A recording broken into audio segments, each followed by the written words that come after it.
What's up, everyone? Back here with another video. I've been playing since back in second edition, so I've had to deal with a lot of edition changes. So I just wanted to give some of my thoughts and experiences from that to hopefully help some people going into 10th edition.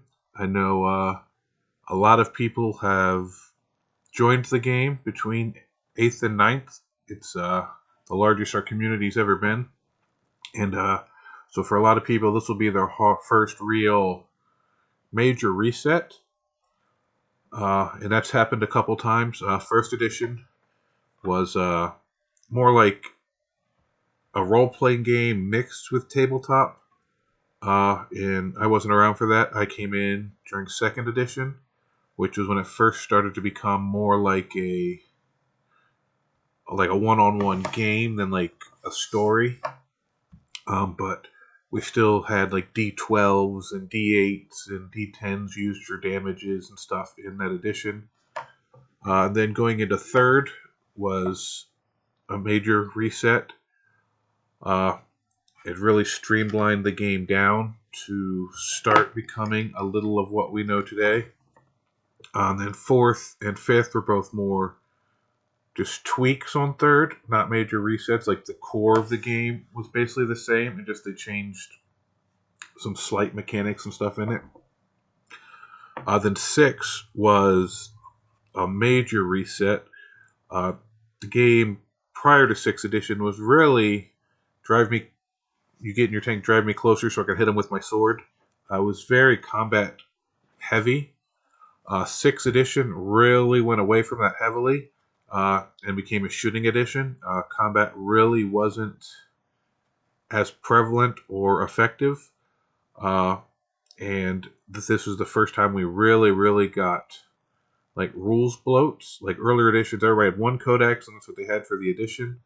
This is when we start getting all the formations and the extra books, and it just got really unwieldy. And then 7th was a tweak on 6th. They fixed a few things, but then very quickly just brought the same problems back with formations and all the stuff. Just invisibility, and then anybody who was around knows most people 6th and 7th were their least favorite editions. I know they were mine. It was one of the only times I ever really considered giving up 40k and moving into a different game.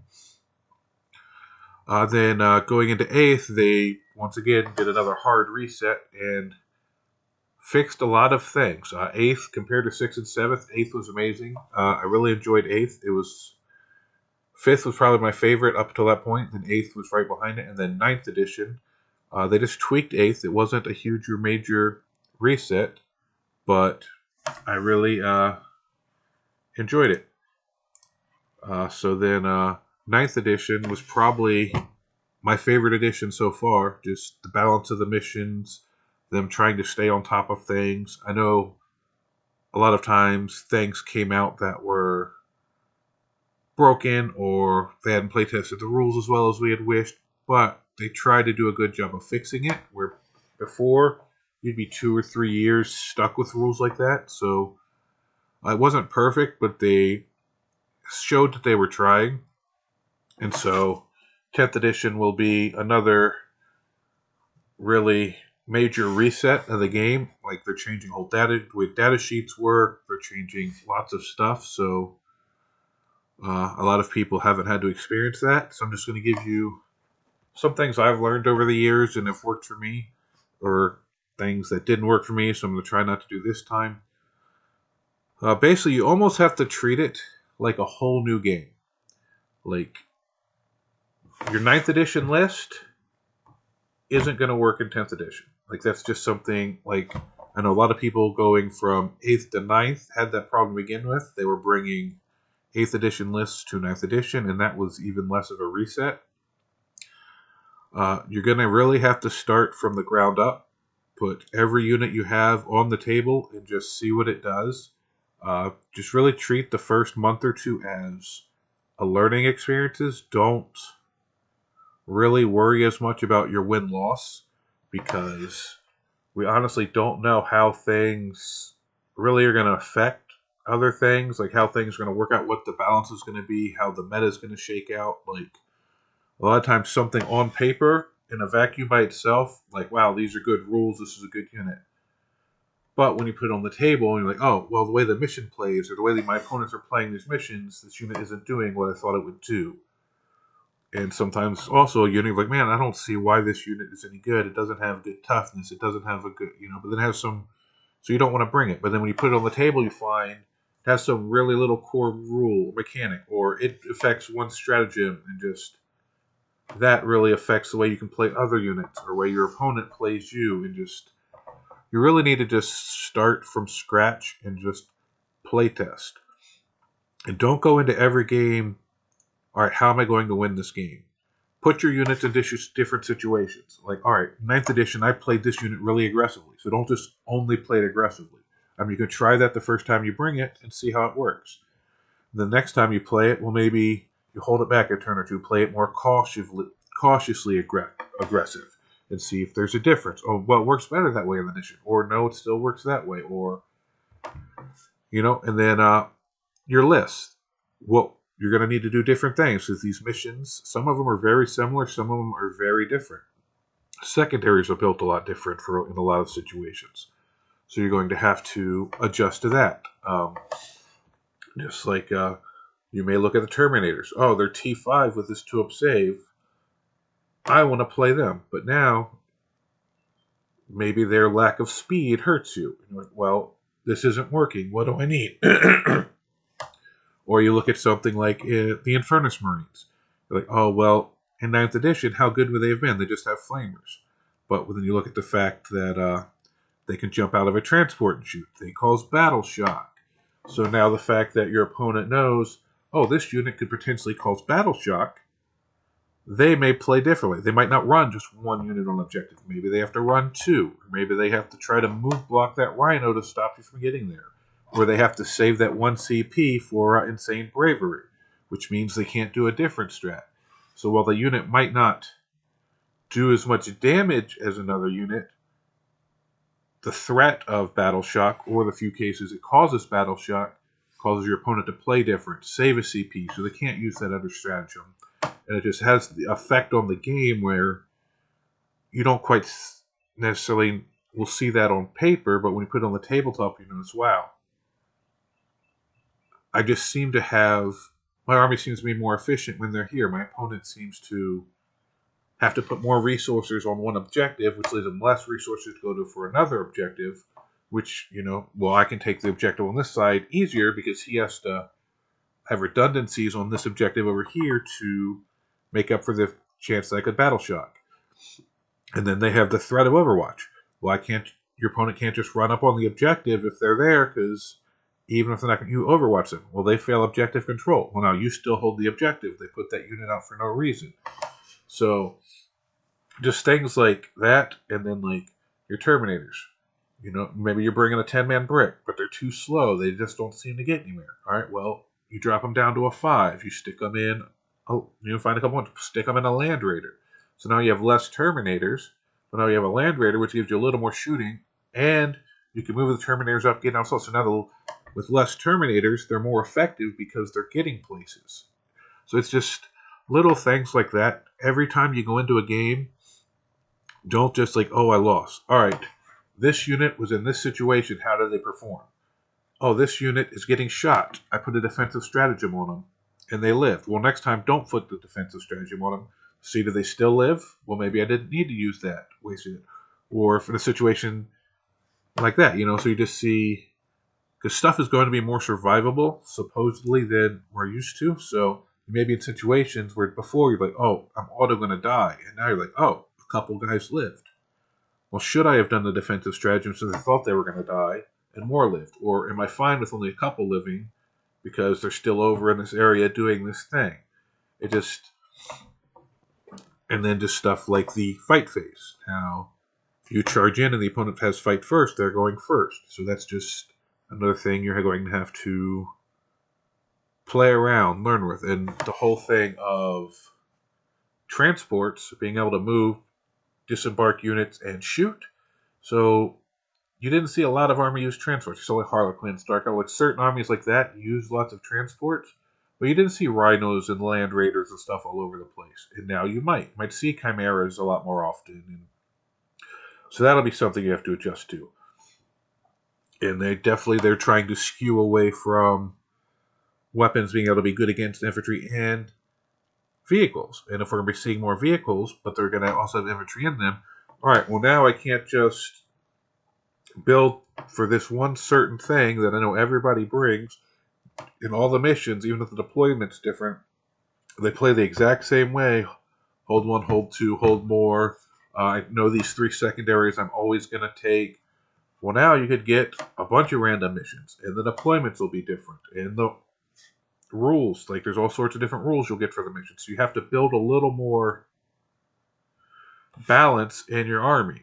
One, to be able to play all the different missions, and two, all right, I need a dedicated anti-tank unit. With before, I could just bring plasma and overcharge it here, shoot there in plasma, and kill infantry and vehicles very well. Well, now they're trying to make that. Plasma kills infantry really well, not as effective against vehicles. Same with Meltas. They're only strength 9. They'll kill one infantry guy really well. Vehicle, a lot of them they're going to be wounding on 4s or 5s. So they're, and most people know, Meltas with their limited shots weren't always that reliable. You'd miss your roll. You'd fail to hit, or you'd roll that 1 to wound, or you'd be just out of half range. So on that d6, you'd roll a 1 or 2, and you don't have the bonus. So things like that, just a lot of, especially stuff that has the same names but works slightly different. You have to treat it as a whole new thing you've never used before, almost, and just see how it works. And every game say that, all right, well, this unit, I gave them these weapons this time because they were really effective in 9th edition. Well, they weren't now. All right, let me try a different loadout. Well, let me bring this other unit I never brought just because their weapons only did one thing and this other unit did multiple things. Well, now this unit, with the changing rules, also only does one thing. So possibly that other unit will fill a role that you're missing now that the other unit filled both of. So it's like, just treat the game like you're starting a new game. And it's very hard sometimes because you'll look at a unit, you'll look at a rule, you'll look at a weapon, and your brain goes, I know what this does, I know how it acts, but its data sheets are different, its rules are different, the mission's different, the core rules are different. So you actually don't know, even if you think, all right, I have a pretty good idea how it will adjust. And you know what? A lot of times you might be right, but there'll be certain situations where you're not. And every game you go into, assess each situation instead of just assessing the game as a whole. Oh, I lost by 3 points. I should have done this one thing here. Like, all right, this squad in this situation performed well. This squad in this situation didn't. In this edition, I need to get this squad in this situation. I need to avoid putting this squad in this situation. And also get multiple games. And don't play a list or a unit once. Your opponent has some good dice. You have some bad dice. You make one bad move and really, and oh, that unit was ineffective. Yes, but are they always going to be ineffective, or was that a one-game thing because dice skewed one way in that game, which they will do, or oh, I didn't support them enough, or just things like that. Play multiple games before you give up on a unit or list, and each time assess, play it slightly different, tweak it slightly different, and then make your decision with more information.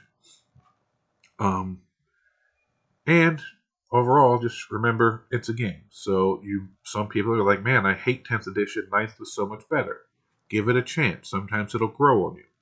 And sometimes maybe it won't. Maybe 9th will have been better for you and you'll have enjoyed it more.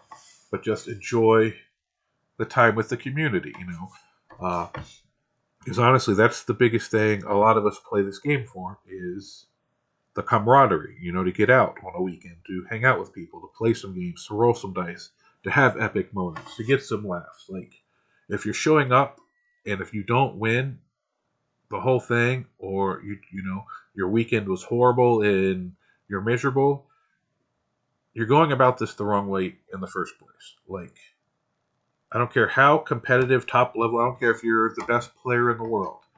If you only enjoy the game when you're winning, if you can't enjoy the time spent with people, I don't consider you a winner because you're not getting everything you can out of this game and this community. Now, don't get me wrong, winning is great. You should try to do your best. You should try to tweak your list, but do it with the right attitude. And if it doesn't go your way, try to learn lessons that help you next time, but still enjoy the weekend. Don't be salty in your next game and make your opponent have a bad game because something went wrong in your first game. That has nothing to do with the person you're playing next. Like, they're there to have a good time, you know? It's their time away from their job, their time away from their wife, their time away from their kids. Like, you don't know what else is going on in their life. Like, this is their time to forget. Maybe they're having struggles in their life and they can swing it away for a few hours and play a game.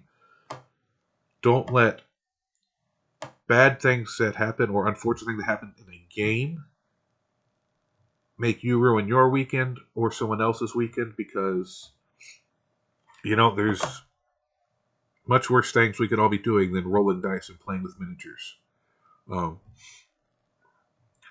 But that's my main thoughts. Just, it's a game. Have fun. Test everything. Don't assume things with the same names, or, you know, just because they look the same and sound the same will work the same. Just play with different things. Put units on the table that you haven't put on the table. Try different tactics you haven't tried, and then just for the first month or two, just treat it all as big practice games, even at RTTs. I mean, obviously, if you go to a big GT and you're like a top level player, you're not going to take that advice because you're going to try to win because you have standards to hold yourself to. That's fine. But if things don't go your way, still make sure you learn from it and have fun. Like, you know, if you think you're good, but this new edition confuses you and you go to a RTT and go 0-3, don't get down on yourself. I know some people let it ruin their whole week. Oh, I'm suck at the game now, or oh, I'm not. Like, they put their worth into how well they do at Warhammer. I don't care how well you do at Warhammer. Everybody is worth something, right? And if you're there with your friends and you're having a good time, I don't care if you go 0-3. It was worth your money. It was worth your time. Like, find the enjoyment in the game, not in the win. All right. Well, that's all I really have for today. I just wanted to put that out because I know a lot of people haven't had to deal with this big an edition change before. And a lot of us have, but it's been a long time. So those are probably things you know and have experienced, but just, you know, sometimes a reminder isn't a horrible thing. But once they start releasing the data sheets and stuff, I will give you guys an update on all that. But have a wonderful day, and hope to see you guys on the tabletop soon.